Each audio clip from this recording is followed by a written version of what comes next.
Hey guys, welcome to That Florida Feelin'.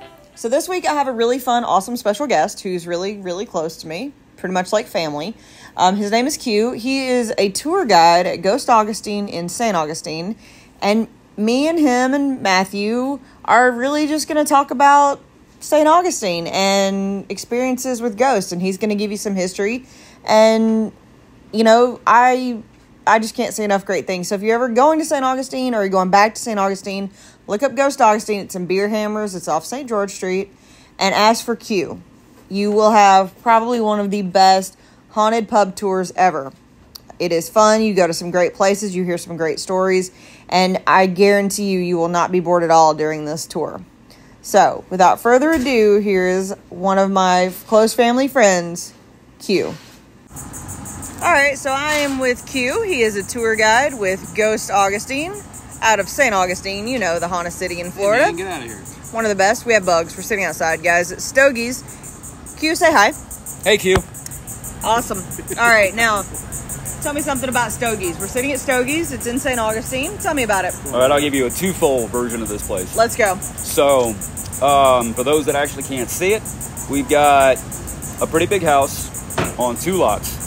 But the original structure that used to sit here took up the 2 lots adjacent as well. So this great big structure took up actually 4 lots. And it was originally built by the Spanish military, mid-late 1700s. And over the years, it was many things: warehouse, barracks, stables, what have you. And then right about the end of the Civil War, 1865, give or take, somebody bought the place and they turned it into a hotel. And while it wasn't exactly 5-star, it was definitely one of the nicer spots in St. Augustine at the time. I love that it's not 5-star, but it's nice. Just let that sink in.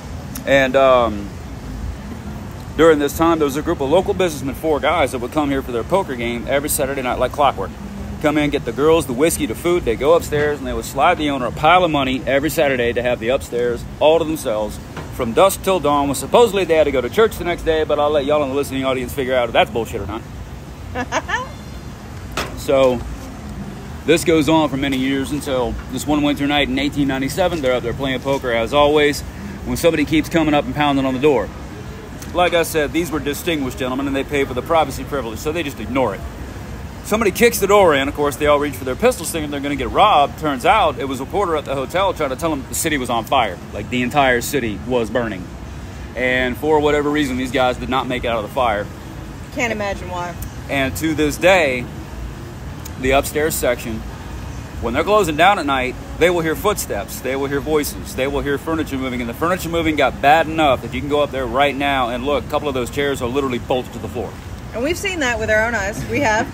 Yes. Welcome to St. Augustine, guys. It don't get much more fucked up than this. But you got to tell them about the picture you got. Okay, so. Come on, say that part. Part 2. After the house all burned down about 10 years later, somebody buys the property, and it was owned by the Tucker family. And Sally Tucker was this young, very pretty, very devout Catholic girl. Very, very devout Catholic girl. Married to a soldier who was stationed at what was then Fort Marion, who decided to use her as her punching bag. You know, this guy used to constantly beat the hell out of her. She was constantly covered in cuts and bruises and everything. And one night, one of her friends comes to her and informs her that not only is her husband cheating, but her friend has found out that this wonderful gentleman has gotten 4 other women pregnant in town. Sounds like an amazing man. Yeah, he really does. Yeah. Well, if what we hear is true, happy ending. He got shot in the face in a robbery a couple of months later. Heck yeah. Couldn't have happened to a nicer guy. Right. But when she found out that all these women were pregnant, she couldn't take the abuse anymore. She couldn't take the humiliation anymore. That night, she went upstairs and she hung herself. Well, Catholics have pretty strong views about suicide, so you can imagine what she went through to drive her to that. Well, to this day, a couple of people can still be seen up there. And back in February or March, back at 21, I got this beautiful picture. I took a picture of a lady in her bow on my tour, and in the background, you can see a gentleman standing in the back wearing a top hat. He's holding a beer, and it looks like he's holding cards. And I've seen this picture, and it is absolutely true, and it is probably one of the best paranormal pictures I've ever seen in my entire life. So anytime y'all come down to St. Augustine, you guys want to do a ghost tour, look us up. All right, it's Q again, your tour guide, ghost host with the most. All right, so I'm going to tell you a little story about, just to show you that we're not all stuff and nonsense, that we know reality when we see it. going to talk about the St. Francis Inn, which is the oldest continuously operating bed and breakfast in the state of Florida. If you got the money, check it out. The place is beautiful, but bring the bucks because it ain't cheap. No. But years ago, the company I worked for offered a hearse tour, and the St. Francis was one of the stop on the hearse ride. And without fail, I'd park the hearse, get my people out, start telling stories. People would come out of the St. Francis telling us the weird shit that happened to them while they were staying there. Now, this is not a fake story, all right? This is a story where somebody's imagination got the best of them is what happened. But it was like a Sunday afternoon. I got my group out there. I'm just talking, and this guy comes out, and please forgive me if I'm being rude or insensitive. I am not shaming in any way, shape, form, or fashion. But when I say this guy was overweight, he was somewhere between huge and oh my God. This guy was absolutely friggin' enormous. And he says, guess what happened to me last night? I was staying in the Elizabeth Suite, which is one of their more known rooms for paranormal activity. And he said that when he went to bed, everything was fine. Everything was beautiful. Bed was comfortable. I was knocked right out. But when I woke up this morning, I was stuck under the bed. I had to scream for almost a half hour. Staff had to use the passkey to get in the room. Long story short, they wound up having to call the fire department because they didn't have the tools on site to disassemble the bed so they could lift it off of him so he could get out. Well, in point of fact, the beds over there at the St. Francis, they're the old antique 4-poster beds that are already like 5 feet off the ground, and they weigh a metric ton already. So that checked out. Well, a little bit later on, I went back and I talked to a guy named Doug who worked there, a friend of mine. I asked him what happened, and he said, that is absolutely true. That actually happened. But that's not the whole story. Here's the whole story. What our large friend neglected to mention was, in every single room of the St. Francis, there are complimentary bottles of sherry and brandy. And these are not airplane bottles. These are not the decorative decanters that you get at some of your nicer hotels. These are full bottles. And they give fresh bottles to the guests when they check in, or at least they did at that time. And the Elizabeth Suite there in the St. Francis, believe it or not, is actually 3 rooms in one. You've got the bedroom itself, which is in turn attached to a small sitting room library, which is in turn attached to a little smoking room. Well, both bottles in his room were empty. Both bottles in the sitting room were empty. And both bottles in the library were empty. And my buddy said that this guy was a toxic waste dump when they had pulled the bed off of him. He had gotten sick on himself. He had soiled himself, the whole 9 yards. So, my friends, this particular paranormal encounter was, shall we say, self-inflicted. A nightcap turned into a nightclub, and he got beat silly with it. All right, fair. But tell me a real story about the St. Francis Inn. All right, we'll talk about Miss Lily. All right, tell me about Miss Lily. Okay, so, as many people know, as many don't know, there was no black slavery here in St. Augustine. No, it was actually the first free colony. Exactly. Well, Miss Lily was a servant who was working at the St. Francis when it was just a family house. And she had started an affair with the owner's son. So imagine back during the days of the Civil War and the slavery and everything like that, an interracial relationship went over like a fart in church. Yep. So Dad finds out about it and tells the son, break it off with her now or you're going in the army. Son says, I'll break it off, which of course means he didn't. He didn't. And Dad found out about it and sure enough enlisted his kid in the army and he was gone a couple of days later. That night, Lily was so despondent, she hung herself in what was then the barn. Well, there is a room there, and you can look this up online. There is a room, I don't know the room number, but it's literally called Lily's Suite. Oh, okay. Now, Lily, by all accounts, she's playful, but she's a nice ghost. I've never stayed there, so I haven't had any like personal encounters with Lily, but somebody in my group did. Again, this is on the hearse ride. I've got my people out there just talking, telling stories. There's a guy sitting on Memorial Day weekend. There's a guy sitting on the wall. This guy looks mad as hell. I mean, he's got a face like a bulldog, like a vinegar off a thistle. This dude is pissed. And I'm wondering if everything is all right. So I asked the guy if he's okay. What had happened was he had rented Lily's room, the most expensive room in the place, for his wife and her sister for Memorial Day weekend. It's a Friday. They check him in. They start doing what they see the guys on the ghost TV shows doing. They start trying to interact with Lily. They're trying to say, hey, Lily, can you give us a sign? Can you let us know you're here? Blah, blah, blah, blah, blah. Oh, my God. Not everybody is Zach Bagans. Well, after about an hour of this, they start getting aggressive. they started demanding Lily make her presence known. Lily, if you are here, we demand you show yourself. We demand you make a noise. The worst thing, the worst. Absolutely the worst thing you can do, because Miss Lily said, all right, here you go. Here. The bathroom door, the bedroom door, the closet door, and the drawers on the dresser opened up and slammed twice. They grabbed their bags and they ran. They wouldn't stay there. That's their fault. This guy just dropped $2,000 on this fucking room for the weekend, and they ain't staying there. That is so their fault. And exactly, it was. But that's why the guy was so pissed off, because he had just dropped all this money for his wife and her sister to stay there over a holiday weekend, and pissed them off. Everything happened. This is why I tell people, be careful what you wish for. All right, so we are sitting at Meehan's, which is on Hypolita and Avenida Menendez. Tell me something about Meehan's. Okay, it's kind of a sad story, but are you okay with it? Go for it. Okay. Wait, which one are you telling? John Meehan. Yeah, go ahead. Where this location is, I don't know how many old St. Augustine natives we have listening to this, but back in the day, back in the 80s, this was a restaurant called Tavern on the Bay, and it's been a couple of other things, and then it turned into a bar, kind of a regular run-of-the-mill sports bar called Shirt Sleeves, and then in 2010 it became Meehan's, and it was owned by John Meehan and his two brothers, very Irish family, first generation born in America. Now, John Meehan had fought like 4 different strains of cancer, and he actually beat them all until the beginning of 2015. I do not know, and I'm sorry I don't, but I do not know what kind of cancer he got again, but he got a very aggressive strain of it. It was 2015, and we were gearing up for our big 450 celebration, great big citywide party, presentation, everything like that. And he was in a pretty bad way. Not only was he getting it from the cancer, but he was reacting very badly to the treatment. So it was kind of obvious at that point he wasn't going to last very long after that. Well, for our big 450th, Coca-Cola was sponsoring our fireworks. Now, for reasons I've never been able to find out, but for some unknown reason, Coca-Cola pulled out at like the last minute. Well, John Meehan reached into his own pocket, pulled out $2.5 million for the fireworks show for that night. And that was a really cool celebration. It really was. We were around for that, yeah.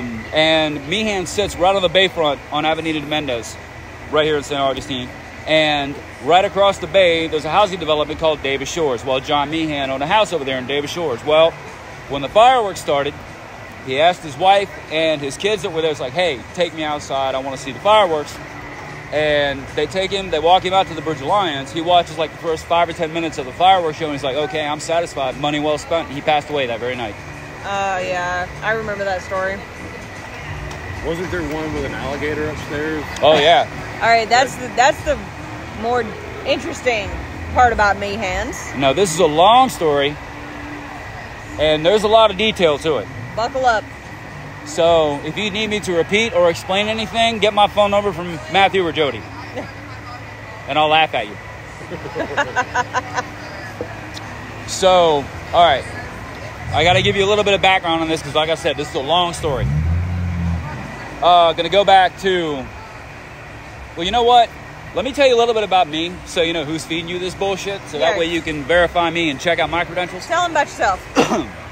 I've been doing these ghost tours for creeping up on 17 years now, and I've been into the paranormal most of my life. And many years ago, I was co-founder and vice president of the Virginia Paranormal Research Center. My point is, by the way, Paranormal Research Center sounds really cool. We were 5 guys with 2 Polaroids and a tape recorder, so don't be taken in by fancy titles. But anyway, the point is, I am a professional storyteller, which means I know a story when I hear one. And when I first heard the story about this place, in all sincerity, I didn't believe it. I truly didn't. It was way too left field even for me, and that's saying a lot. Just ask these two. They'll tell you. Yeah. Buckle up, guys. It's crazy. But over the course of about 2.5 years, and it was about 2.5 years, I put about 300 hours of research into this story, and I found out that it was on the spot every single time. Now, with the exception of a couple of items I'll be talking about, they were very real. But I am not saying that any of this actually happened. I am saying that it was all reported, okay? All right, so here we go. A little bit of background. We're going to go back to early turn of the 20th century. We're going to put the window 1880s to the 1920s. During this time period, there was this big explosion in spiritualism. It was a great big fad. It was all over Europe, kind of like wildfire in the States. And by fad, I mean people would get together for like Ouija board parties, seance parties, tarot card parties. Everybody in their neighbor was a medium of some kind. But say the name that started it. Okay, so if you've ever watched any kind of documentary on this kind of thing, you'll have seen them talking about the old table tipping seances that they used to do back in the day. That was the Mondavian sisters that made that famous. And then there were the Fox sisters, who were famous for getting knocks and taps or even sounds in response to all their questions during a seance. The magician, Harry Houdini, devout spiritualist, debunked every one of these people. Called them all out for the frauds that they were. He was my hero. I love Houdini. But like I said, he was a devout spiritualist and he loved exposing the frauds. All right? So, also, during this time period, they like to call them secret societies. But a lot of cults popped up in this time. Now, one of these cults had actually been around for a really long time. It just kind of saw a surge in popularity during this period. It was called the Order of the Golden Sunrise. Later taken over by the wild wacko Aleister Crowley. He turned it into the Hermetic Order of the Golden Dawn. But that was more of like a sex, drugs, orgy type deal there. Aleister Crowley, what do you expect? Exactly. Not that I have a problem with that, just saying.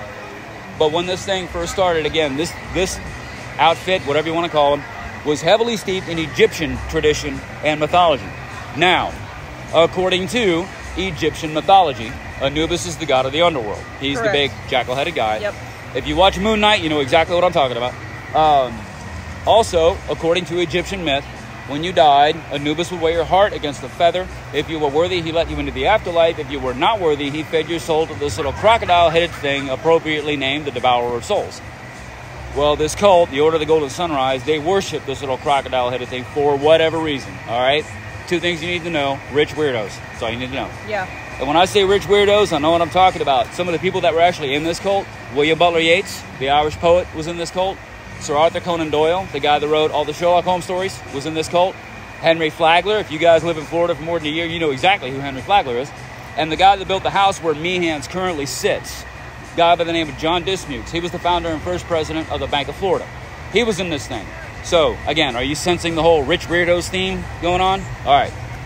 So, story officially begins, and about time too, right? But, story officially begins spring of 1917. Staff shows up for their duties for the day. Butlers are doing their thing, maids are doing their thing, and upstairs in the bedroom is the homeowner, John Dismukes, fully clothed, looking very dapper, dead on the floor. Now, please keep in mind, this was 1917. They did not have the medical technology available then that they do now. Obviously, please keep that in mind. But there was no signs of trauma on his body anywhere, no gunshot wounds, no stab wounds, no cuts, no bruises, nothing like that. When they did what passed as an autopsy back then, as far as they could tell, brain was normal, lungs were normal, stomach to stomach contents, the heart, everything was good. So the official cause of death was listed as expired, which is fancy medical jargon for we ain't got a fucking clue. All right? So they take the body away. Staff proceeds to clean the place up, to pass the keys off to next of kin or whoever. When without warning or preamble, the 2 maids that were upstairs in the bedroom cleaning run screaming from the property. A police report got filed because they trampled one of the butlers going down the stairs, broke his collarbone and 3 of his ribs. So considering the body they just found, and the, shall we say, alacrity with which these ladies left the scene, authorities are thinking there's more to the story. They want to talk to her. They track one girl down around Fort Lauderdale. Now, to the best of my knowledge, they never did find the other girl, so I honestly have no idea what happened to her. I really don't. But the one girl that they find, they bring her back to St. Augustine. She swears out a statement that is, by the way, still available for public view at the St. Johns County City Archives if you want to go down this rabbit hole yourself. She swears that when she and the other maid were upstairs in the bedroom cleaning, something, and I'm quoting her, that looked like an alligator, unquote, took a bite out of the other girl's leg. All right? So, this was 1917. Let's jump forward to 1920. Somebody buys the property. Workmen are here repainting, remodeling, doing their thing. There is a police report, a medical report, and a newspaper article. One of the workmen got attacked in the bedroom. One of the workmen got attacked by something that he described as, and I quote, a deformed alligator, unquote, requiring 27 stitches in his left leg. All right? Dang. Now, I've just told you 2, but there are a grand total of 11 documented incidents of people getting attacked and injured by some kind of alligator crocodile critter in this house. There are 3 case files. Twice it was ordered by judges. Once one of the homeowners did it.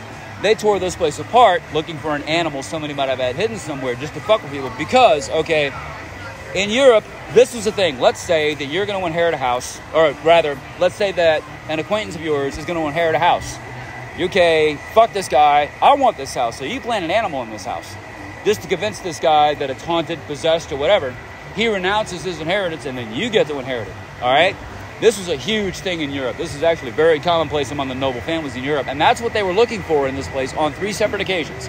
They did not find so much as a goldfish, all right? I'll skip to the end. September of 1936, somebody buys the property, and they start remodeling the top floor, which means they're knocking down walls and stuff like that.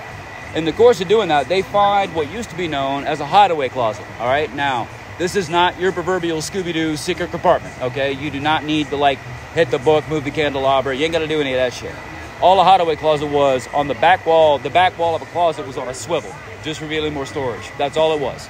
But because it had been, like, wallpapered over and painted over, they basically just forgot it was there. So they find this compartment. They're pulling out all these old clothes and dresses, hat boxes, and everything like that. They had it all cleared out. And at the bottom, that's when they hit the jackpot. They found an Egyptian sarcophagus, which is a great big coffin. Now, it did not have a mummy in it, did not have a body in it, nothing like that. It had a bunch of clothes, a bunch of objects that no one here was ever able to identify, but the jackpot was they found one of the original English translations of the Egyptian Book of the Dead. And it gets even stranger, all right? This happened in 1936. King Tut's tomb was discovered in 1922. That's where they found what they believed to be the oldest extant copy of the scrolls that later became known as the Egyptian Book of the Dead. By 1936, there were less than a dozen English translations of this thing around that they were aware of. And they found one of them in this house where we are currently sitting. Now, that sarcophagus, the book, all of its contents were taken to the Greater Jacksonville Museum September 19th, 1936. I have seen the inventory files with my own eyes.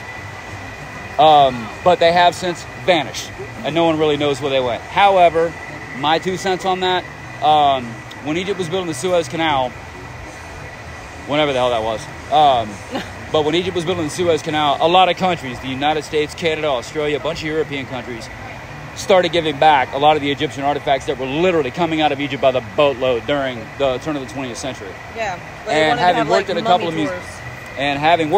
of museums, I'd be willing to bet they're probably sitting in somebody's private art collection somewhere if they're not in, like, the Cairo Museum or the British Museum. Point is, since those artifacts have been removed from here, there has never been another incident of anybody getting attacked by any kind of alligator critter. Welcome to St. Augustine, guys. But what is seen here? What do we feel? I mean, I felt it. I can say this is me. In all the years that I have been doing this tour, upstairs, especially in the upstairs dining room and out on the balcony, and upstairs back where the bedrooms are, many people have reported the ghosts of 2 cats. Which is kind of weird if you think about it, because according to Egyptian mythology, cats are guardians of the underworld. Yeah. I don't know if there's an actual connection there, but that's a little bit too coincidental, if you ask me. Didn't you have one nudge up on you? I can say, honestly, at the top of the stairs, I did feel a cat. It was probably one of the weirdest moments, and I did probably freak out and come running down the stairs, but it did happen. But yeah, welcome to St. Augustine. All right, tell me your favorite ghost story from St. Augustine. All-time favorite. Oh, boy. And I know you got a lot. All right, my all-time favorite. For those of you that have been to St. Augustine, you know where the Plaza del Constitucion is. It's like the main plaza in downtown St. Augustine. When you're facing it, you got the Burj Lions behind you. When you're facing it, on the right-hand side, there's a Greek restaurant called Athena's. There's a little grilled cheese place. There's a bar called Ancient City Brewery. There's a gift shop. Well, in that little stretch, back when I was in high school, back in the 80s, that used to be a movie theater. It was known as the Plaza Twin Movie Theater. I worked there when I was in high school. I'm dating myself a little bit, but the incident that I'll be talking about, animated Transformers was in House 1. Ferris Bueller's Day Off was in House 2. Matthew, don't look at me in that tone of voice. I know I'm old. Leave me alone. Sorry, but sir. the ghost that hangs around there, her name is Sarah. So we're going to go back in time again. When I was working there, when it was a movie theater, when I was working there, and of course, long before, these were the big reel-to-reel projectors, all right? Not like the tri-platter system and stuff that you have now. But these were like literally, just like the ones that you saw when you were in grade school, just a hell of a lot larger. And when they would deliver the movies, they would come in these great big cans, and depending on the movie, these cans could literally weigh anywhere between like 50 to 150 pounds, just depending on the movie. I used to have a recurring nightmare that we were going to have a Godfather Film Festival, and I was going to have to hire somebody to put the damn thing on the projector for me, but luckily that never happened. So, what happened to Sarah happened way back in the early 1970s. I know it was a Sunday. It was a matinee. She was trying to get a can of film off of a shelf. the shelf collapsed, and a bunch of these cans, these great big cans, bunch of them fell on her. 2 of them hit her in the throat. Oh. They called the paramedics. They did what they could, but she choked out. She died of her injuries on scene. I mean, oh, man. Tragic accident, but she did die. Yeah. So now, keep in mind, even back then, I was way into the paranormal, but I had no idea about Sarah. No one had said a word to me about Sarah. Like I said, it was a Saturday afternoon, animated Transformers in House 1, Ferris Bueller's Day Off in House 2. I'm sitting there about Ferris Bueller, just reading a book, waiting for everything to finish so I could start the next show, when I heard the Transformers film snap. Not a big deal. Happens all the time. Just inconvenient. So I get up, I go over there. And if you've ever worked in a movie theater back in the day, you'll know exactly what I'm talking about. But the film had been split down the middle. It was a really ugly break. It was going to take me 8 or 9 minutes to get it fixed again. As soon as I get it down to the cutting table, I heard Ferris Bueller film snap. Again, not that big a deal. Happens all the time. Just really fucking bad timing. So screaming obscenities, that would have made George Carlin's eyes water at this point. I go running over to Ferris Bueller, but that was a really clean break. I had that up and running again in less than 2 minutes. I didn't even have to turn the house lights back on. I get that, and right as I start that movie back up, the hair on my arms and on my neck start to stand on edge. So I get that started back up. I walk back over to that monstrosity of a break over there on the Transformer side, and it's laying there on the table. It had been cut, it had been trimmed, it had been spliced, it had been stamped, and it had been framed. It was just waiting for me to load back up on the projector. I literally stood there for a full minute just staring at this fucking thing, wondering if I had already lost what little mind I had. And again, all the hair on my arms and my neck is literally standing on end like I got 50,000 volts going through me. But it was good. It was all done. So I get everything threaded back up, make sure there's no kinks in the film, get everything rolling again, grab my book bag, walk downstairs, looked at Peaches, my manager, and I'm like, I'm going to fuck home. I'll see you tomorrow. And I walked out the fucking door. About 2 hours later, she calls me. She's like, what happened? What's going on? And I told her what had happened. And she's like, that's just Sarah. She's not going to hurt you. I'm like, well, now I know that. Thank you for fucking telling me. All right, so that's where Ancient City Brewing is today. Yep. Tell me about the hauntings in Ancient City Brewing. Okay, so... You promised. I want to hear them. About a month ago, from today, that is, about a month ago, back in July, there are 2 bathrooms, men and women's bathroom in the very back, A1A Brewery. Yep. Or Ancient City Brewery, rather, sorry. And the women's bathroom was actually out of order, so there was only 1 bathroom operating. There was only like a couple people in there, and I had a small group. I had like 6 or 7 people. There was me, an older guy who's like in his 70s, and his wife, and a couple of other people. Well, me and this older guy, we got to go to the bathroom, so we make our way to the back of the restaurant. As soon as we get there, we saw somebody walk into the men's room. We saw somebody walk in, and he's in there for a while, and the older guy's like right in front of me. He's next. It's sad when anybody does it, but when like a 70-year-old man starts doing the PB dance, you really start feeling bad for this guy. Well, we finally hear the toilet flush in the bathroom. We're like, okay, cool, no worries. Then we hear the sink come on. Okay, cool, no worries. But then nothing. For another couple of minutes, we hear absolutely nothing. And this guy's like, you know what? We're all guys here. When you got to go, you got to go. He will understand. And when he goes to open the door to the bathroom, there was nobody in the bathroom. Is that the worst? Is that the worst encounter you've had there? That I've had there, yes. The only encounter we had there was that the lights wouldn't stop flickering. Yep, that happens a lot. Now, I know, by the way, I shouldn't say this, but I'm going to. If you watch Ghost Adventures with Zach Bagans, watch something else. Yes. Yes, I'm sorry, yes. Okay. Okay, all right, here. I'll give you a good one. If you've ever watched Ghost Adventures and you've watched from the beginning, you know that Zach Bagans did, at one time, attempt to, we'll say, explore the fort. Yeah. Tell me the truth about the fort. Okay, so there is a whole lot of ghostly activity at the fort. I mean, a quick Google search will give you at least 4 good stories about the fort. Yes. But I do not know off the top of my head what season or episode it was. Oh, no, it was like the first or second season. Yeah, like, it was pretty early on in the show. We're talking early. Yeah. He was still with Nick and Aaron. Yes. It was just Zach, Nick, and Aaron at this point. Yeah. And they were doing their investigation there. And they were convinced that they saw Osceola's head. They were absolutely convinced that that's what they saw. Well, I'm here to tell you right now, Osceola was at the Castillo de San Marcos, which is the fort here in St Augustine. But the whole Osceola's head story is something they tell for tourists, just so you know. That is not what they saw. I think what they saw was the South Tower Gunner. Back during, and I honestly do not remember this. If you look it up, it'll tell you. I don't know. I honestly don't remember if it was during Robert Searle's raid or Captain Drake's raid. But there was, on the southeastern tower of the fort, there was 4 cannon teams and all but one of these guys have been injured or killed. And It was Drake. Was it Drake's race? It was Drake, yeah. I know it was one of the two. Yeah, it was Drake. But this one guy is sitting there loading and firing a cannon. Now, he actually survived the engagement. He wound up passing about 5 or 10 years later. He did, yeah. But he has got to be the single most photogenic ghost we have here in St. Augustine. You will constantly see him. And I'm about 99.9% certain that that's who they saw up there.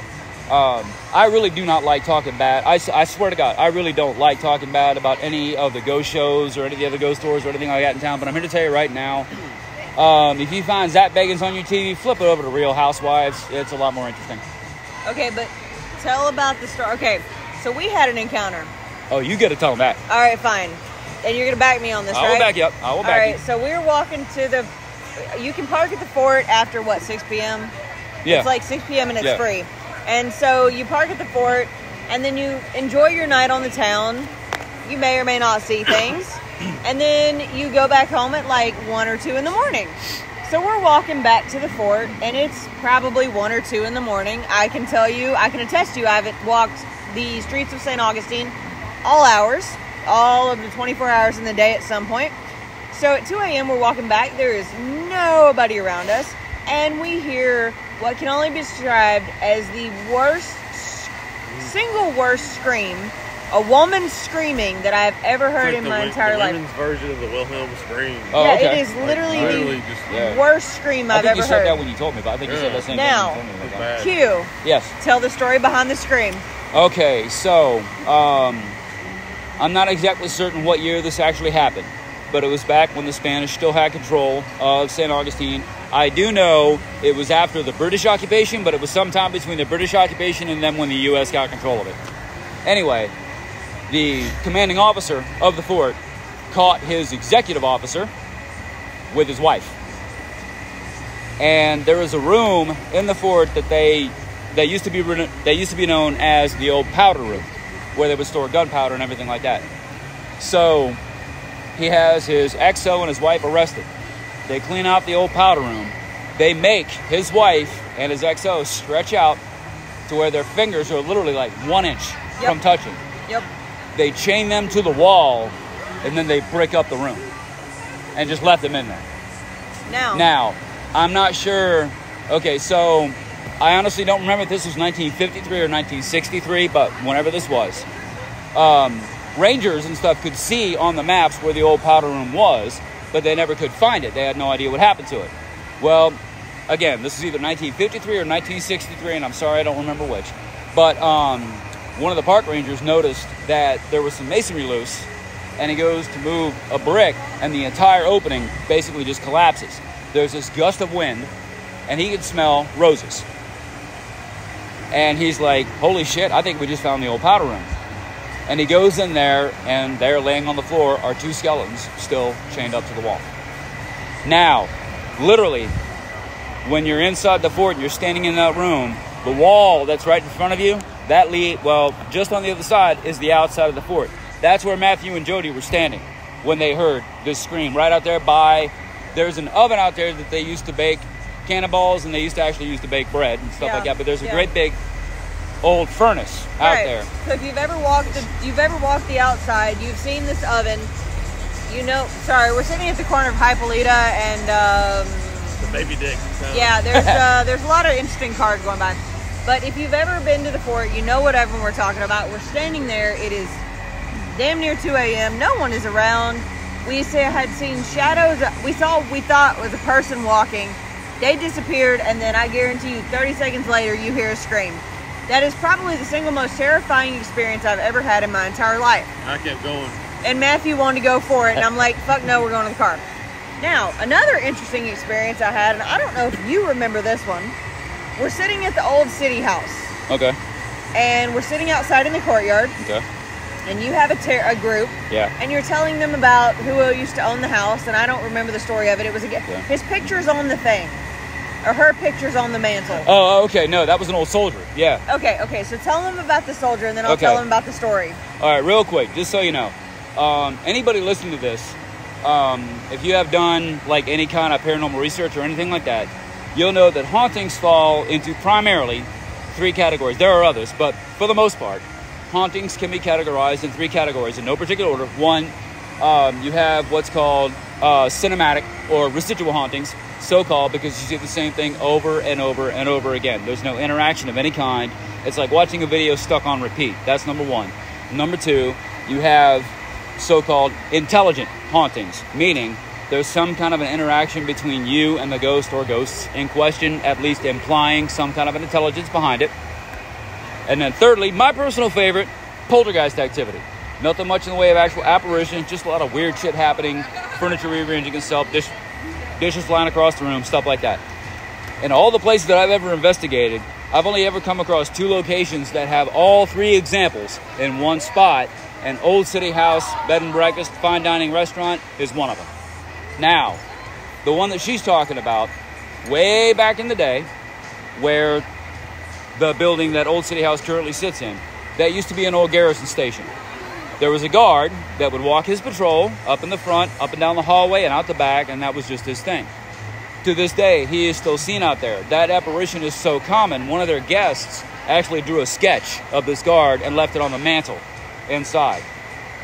And that's the picture that Jody is referring to. Now, we are sitting there one night with his tour group. And I mean, this is a full tour. You probably had 10 to 15 people that night. We were hanging on. We were chilling.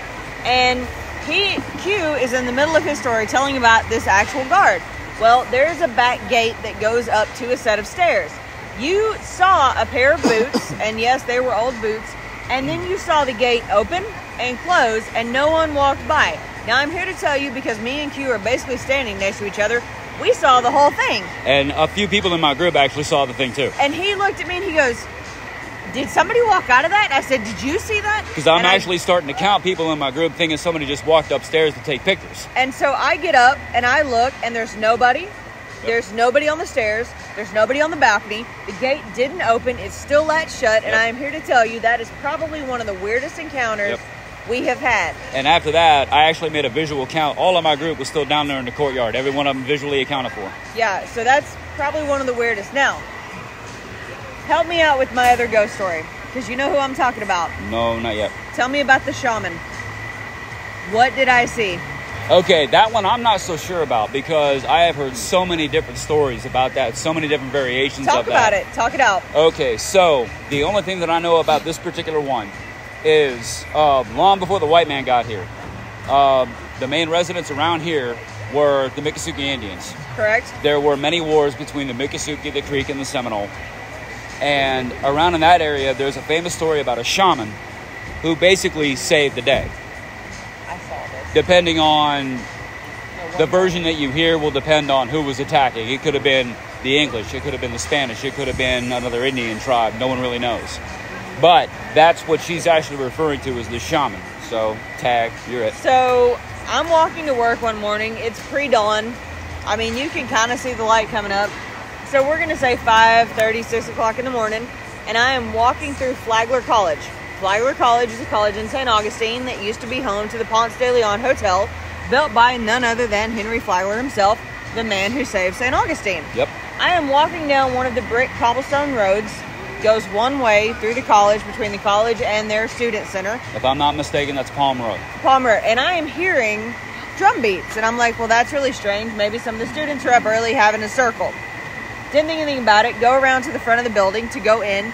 And I see what can only be described as a shaman chanting, dancing, and walking down the road. But that's not the worst part. The worst part is the feeling I got. When I tell you every hair on my body stood up, every nerve shot, and every feeling in me told me to run, that was it. And I could hear the chanting as I walked back around the building to get back in the side door. And when I tell you I've never been more happy to be in a building, I have been. And I walked to the front to see if I could see this man, and there was nothing. Now, who am I talking about? No, see, that's what I don't know. I don't know the name about this thing. But you know who I'm talking about. I know the shaman you're talking about, but I have no idea who or what he is. That is probably the weirdest, aside from the scream, encounter in St. Augustine that I have yet to have with a ghost. Because I saw him, I saw what he was wearing, I know what he was doing, and I don't know who it was. And I'm going to take 5 for a second, but I'm here to tell you, when I get back, I'll tell you something about the lighthouse. How about that? Sounds good. All right, and we're back. Now I'm going to tell you about the lighthouse. So I'm going to tell you two things about the lighthouse. If you want to know anything about the St. Augustine Lighthouse, a Google search will not do you wrong. But I'm going to talk about two things that I personally experienced. One happened back in like this would be 2009. We live in St. Augustine, and right up the road is Jacksonville, Florida. And it was close to Halloween. We had a camera crew from Channel 12 News in Jacksonville come down, because they always do reports on like local haunts and stuff for Halloween. I'm driving around in the hearse. It's the weekend before Halloween, so daylight savings time hadn't quite ended yet, but it was still starting to get dark a little bit early. We go out to the lighthouse. Now, for those that aren't local to Florida or aren't local to St. Augustine, when you pull up to the lighthouse, the road that you take, it drives you around, and on the right-hand side, you have the lighthouse in the grounds, and on the left-hand side, there's a little campground with like a swing set, little park for the kids. So it's about 5 o'clock, and we pull up there, and I've got the reporter sitting next to me in the front seat, and their camera girl, a girl named Jennifer, right behind me. And we pull up to the lighthouse, and I hear Jennifer behind us going, "Oh my God, oh my God, oh my God." I said, "What?" She goes, "Look." She points over toward the park. 2 of the 4 swings out there on the swing set, they are going full tilt in opposite directions, and they are empty. Wow. All right? And there is like no breeze going on at all. I have seen this many, many times. I moved here in 1984. I've seen this shit many, many, many times. And I said, "Do you really want to see something weird?" She's like, "Oh my God, no." What? As soon as I opened the door to the hearse, the swing stopped. They didn't slow down. They stopped. Oh, shit. And that entire episode was caught on video.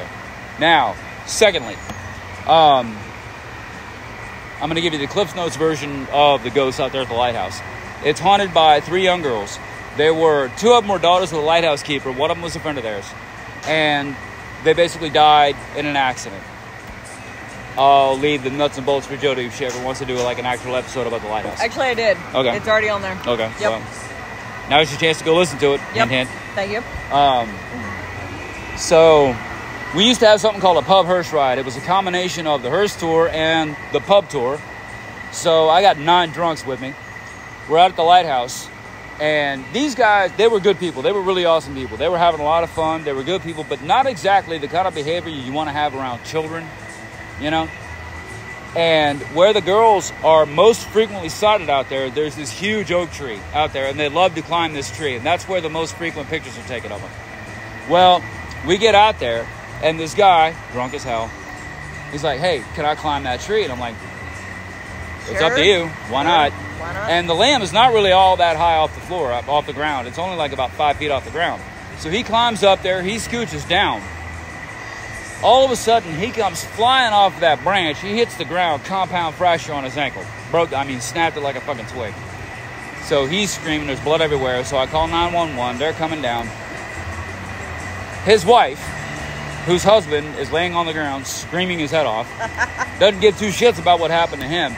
She's looking at her camera. She screams. She runs up to me, and she shows me the pictures that she took. And she has a series of pictures starting from when he actually hit that tree limb, and he starts scooching his way down. Right when he came out of that tree, you can see 2 orbs right on his back. And he swore that he was pushed out of that tree.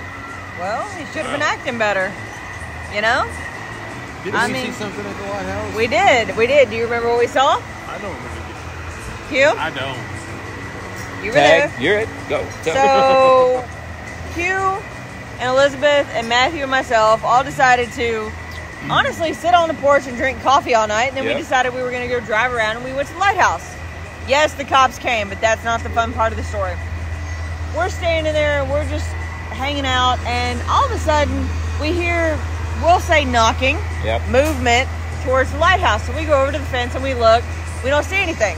And then back behind the tree, we hear, you want to say voices? Yeah, voices. Giggling. Yeah. And look back towards it, nothing. And then we hear movement at the lighthouse again. Yep. Now, I'm here to tell you that I've seen a lot, I've heard a lot, I've done a lot. That is probably one of the saddest experiences, because when your pants get tugged about waist level by something that feels probably like a child, that is a sad experience, especially at midnight? We were there at midnight. And when the cops come out and try to run you off the property, and the cops are looking over their shoulder looking like they're guilty as hell of something, they don't want to be there. something's not right. Yeah. It's not. The lighthouse is a beautiful place. Go, learn the history, but respect the land you walk on. Exactly right. All right, next St. Augustine. What are we going to talk about? All right, I'll tell you what. Let's talk about the Casablanca. All right, it's Casablanca Inn. All right. So we're going to go back to temperance prohibition. Going to go back to the late 20s, early 30s. There was a woman in town. Her name was Margaret Worth, namesake for Lake Worth, Florida. And she was a big-time teetotaler, and she was the reason that prohibition came down here to St. Augustine. Well, one of her best friends had a house up here on the bayfront, very, very fine house. And this woman, her friend, she came from a very wealthy family. She married into a very wealthy family. So she was used to live in a certain way. Well, when her husband passed away, like most ladies at the time under similar circumstances, she turned her house into a boarding house. All right? Well, like I said, she was used to living a very certain way. And the boarding house was just not cutting the mustard. It just was not doing it for her. And because she was friends with Margaret Worth, she always knew when the feds would be in town because of prohibition, the banning of alcohol and all that good stuff. Well, our lady at this house here, and I'm sorry I can't remember her name, but lady at this house here, she was very, very, very smart. She was very business savvy. She knew men really, really well. She knew there was no way in hell prohibition was going to last very long. It might endure for a little while, but there was no way in hell it was going to last. So she started a speakeasy at this little place. And yes, like I said, she was best friends with the biggest teetotaler in town, but she started this little speakeasy. And because she was friends with Margaret Worth, the big teetotaler, whenever the feds came in town, do you think the government's going to foot the bill for them to stay in the Ponce de Leon or the Alcazar Hotel? No. Margaret Worth sent them down the street to stay with her friend. Well, this woman had already started up a very prolific, very profitable relationship with one of the more popular bootleggers in and out of these waters. During Prohibition, bootleggers had three main ports of call on the East Coast. They had New York, the Outer Banks of the Carolinas, and St. Augustine, because we had miles and miles of unpatrolled, unpopulated beach. So they were pretty much free to come and go as they pleased. Well, to send her agents out in the bay, warning that the revenuers were in town to stay away, she would light these torches to stick them out front. Believe it or not, those torches are still there to this day. Obviously, these are not the same torches, but that's how they became part of the decor. So when you see pictures of the bayfront in St. Augustine and you see tiki torches out front, that's the Casablanca. All right? Well, what do you think she did to send the all clear? A lot of people like to think that she just snuffed the torches. Well, even the government will figure that out pretty quick. You know, lights on, we're here, lights off, we're gone. Even the fucking IRS would have figured that out for a while. What she would do is she would go up to the roof of the place and she would swing a lantern back and forth to send the all clear. Now, my two favorite parts about this story, number one, when Prohibition ended, this woman was worth over $14 million in 1930s dollars. I have no idea what that equates to today. A lot. But the other thing is, one of the very first tours that I did back in 2007, a lady on my group actually caught that on video. We have stayed there. And you're there now. Well, yeah, right. Well, we didn't see the swinging of the lantern. We did smell the oranges because she was known to wear orange blossoms. Yep. And we did get a sense of someone around. And I can tell you that that house is still as opulent as it is today, known as the Casablanca Inn on the Bay. Yep. And also, I recommend it. And it's also home to the Teeny Martini Bar, so if you like martinis, you got to check the place out. Actually, if you stay there, you get a free breakfast and a free drink each night. Yep. Just saying, it's an option. Any other fun St. Augustine stories you want to tell? All right, so I'll tell you what. I'll go ahead and tell you about Scarlett O'Hara's. Let's talk about that. That'll be the last one. Okay, so the big finale. If you've been to St. Augustine, you're familiar with Scarlett O'Hara's, one of the more famous bars in town. It closed down 4th of July last year. Well, guess what? It just opened back up about 2 weeks ago. So if you want to come back to Scarlett's, come on down. It's open for business again, and it's still Scarlett O'Hara's. All right, so this is like my absolute favorite spot on the tour because I've had more experiences in that place as a patron and a tour guide than any other spot on the tour. So, going to go back to late 18, early 1900s. The house was built by a guy named George Coley. He was an investment banker, and he was one of the first local big business partners of Henry Flagler. We've been talking about him all night. You know who Flagler is. And this guy was raking in the cash. Then he got in business with Flagler, and he's making money hand over fist.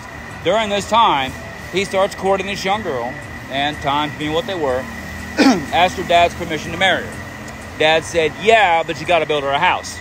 To which Mr. Coley responded, hold my beer, watch this. And he did. And he built that house where Scarlett's is. He built the house next door for her sisters, and the house next to that for her parents.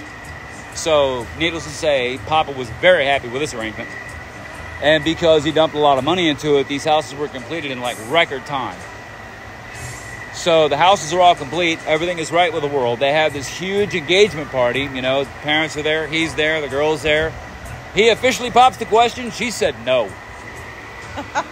Yeah, left them for a soldier stationed up here at what was then Fort Marion. Had a thing for guys in uniform, apparently. But, well, Papa was not happy about this. But, true to his word, George Coley let them keep the other two houses because they didn't have anything to do with it. That was all on her. That was her decision. They didn't have anything to do with it. So he's like, here, the houses are built. Go ahead, take them. Well, Coley didn't take it real well. Now, in point of fact, George Coley was already a pretty hardcore drinker. Now, by all accounts, he was a good drunk. He wasn't abusive. He wasn't belligerent. Nothing like that. But he was a pretty hardcore drinker. And then after this whole debacle, he dove even deeper into a bottle. And he also became addicted to this stuff called laudanum, which is basically opium. So now he's a big-time alcoholic, big-time opium addict.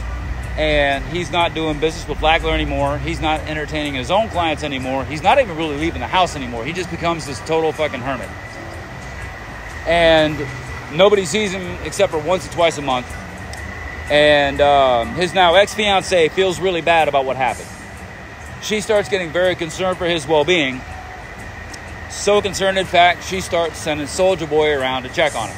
Which is the wrong thing to do. Thank you. I was going to say, is it just me or is that more than a No, little that's fucked up? crap. That's crap. And this actually goes on for a couple of months, believe it or not. And then one day, gasp, surprise, surprise, Soldier Boy contacts the authorities because he has found Mr. Coley dead in his bathroom upstairs.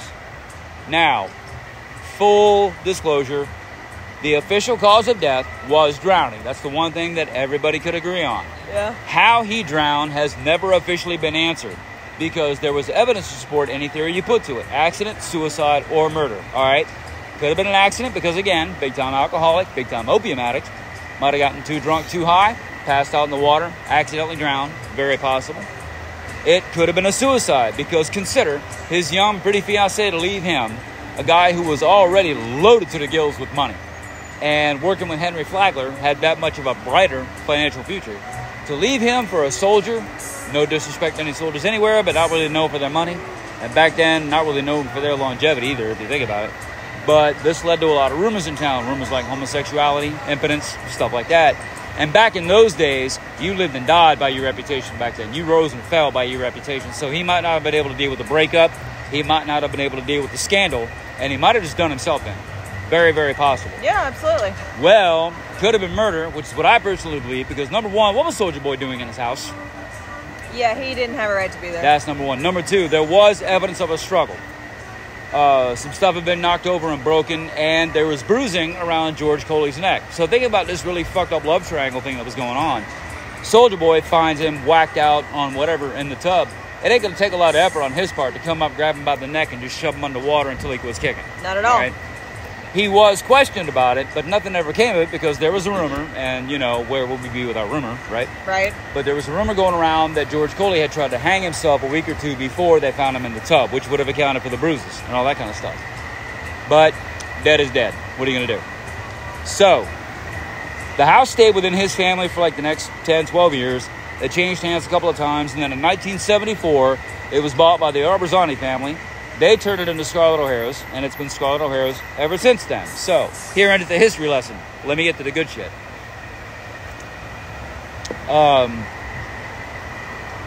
Ladies, you might get this, I don't know, but guys, you'll absolutely get this when I'm saying this. In Scarlett O'Hara's upstairs, there's a male and a female bathroom. The men's bathroom is a really small bathroom. It's a little more than literally a water closet, all right? My point is, if anybody is in that bathroom with you, A, you know it, B, you become friends really quick, all right? I have been in that bathroom just taking care of business, and I've been tapped on the shoulder. I've been clapped on the back, and I'm just going to say it's a good thing I was in the bathroom when that happened, and I'll just let your imagination do the rest. I have been up there with these two, with Matthew and Jody, when bottles have come off of the bar, when stools have come off of the bar. But my absolute favorite, though, was back in 2012, the jukebox.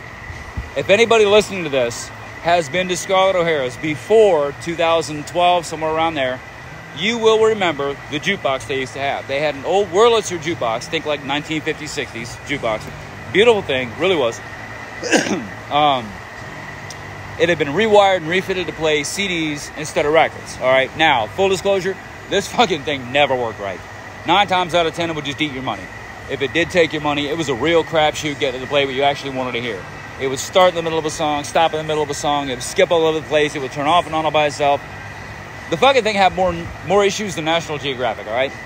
Well, they tried to have it serviced many, many times by the company they rented it from, but they never could get it to consistently work right, so they finally just said, fuck it, take this thing upstairs, leave it upstairs, they can get it at the end of the month, we don't want it anymore, it's more trouble than it's worth, and it's sat, forgotten, basically up in this corner upstairs. So this was back in 2012, when I would have as many as 25 people in this group. The bar was packed, asshole to elbow, and there was a band going downstairs. And I ain't talking about little homeboy guitar player on the porch. I mean, there was a full band going on inside. So I'm already going to be competing with all of that noise. The bar is so crowded, and I have so many people, it takes almost an hour. I finally get all my people to drink. We get upstairs, I cram everybody over into the corner. As I start telling the story, boom, jukebox came on and started playing the Beatles, Money Can't Buy Me Love, which I thought was a little fucked up. But remember, this jukebox had a habit of doing this. I didn't really read too much into it. It would turn off and on, all that kind of shit. We all jumped 9 feet in the air because it scared the hell out of us. But again, I didn't read too much into it. Now, just so you know, and this is important in a minute, it played the entire song, start to finish. And that's about a 2.5-minute song. That's important in a minute. So the problem was the fucking thing was stuck on full blast. So the jukebox plus the noise plus the band and the crowd, there's no way I could compete. So I was like, the hell with it. I'll finish the story outside. I get everybody to chug their drinks.